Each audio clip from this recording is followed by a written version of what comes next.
Hey there, John. Well, McDonald's, as you mentioned, settling with former president and CEO Steve Easterbrook. Easterbrook returning equity awards and cash currently valued at more than $105 million, which the company says he would have forfeited had he been truthful at the time he was fired in November of 2019.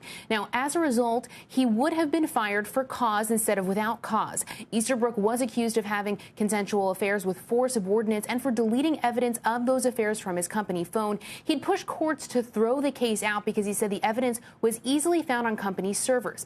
In a statement, Easterbrook said, quote, "During my tenure as CEO, I failed at times to uphold McDonald's values and fulfill certain of my responsibilities as a leader of the company. I apologize to my former co-workers, the board, and the company's franchisees and suppliers for doing so." Now, recently, Goldman Sachs tried to claw back $174 million in executive bonuses that were tied to the 1MDB scandal. Senior execs like Lloyd Blankfein and David Solomon returned their share, but former top exec Gary Cohn refused to return the money, instead donating it to charity. Just one example, John, of how difficult some of these clawbacks can be. And this one, really a landmark for McDonald's and Easterbrook. Yeah, and Kate, McDonald's announced another settlement today. What can you tell us about that one?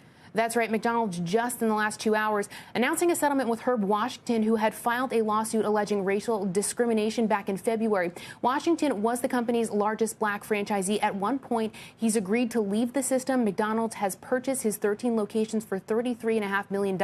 It said the court did not find the company had violated any laws, John. All right.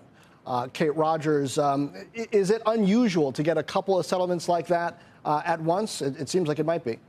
Certainly, and these are just 2 that we mentioned. There was another one last week with Daryl and James Byrd out of Tennessee, also 2 black franchisees accusing the company of racial discrimination. They also settled with McDonald's last week, agreed to leave the system. The company purchased their 4 locations as well. So highly unusual to get 3 big settlements like this in just 1 week, for sure.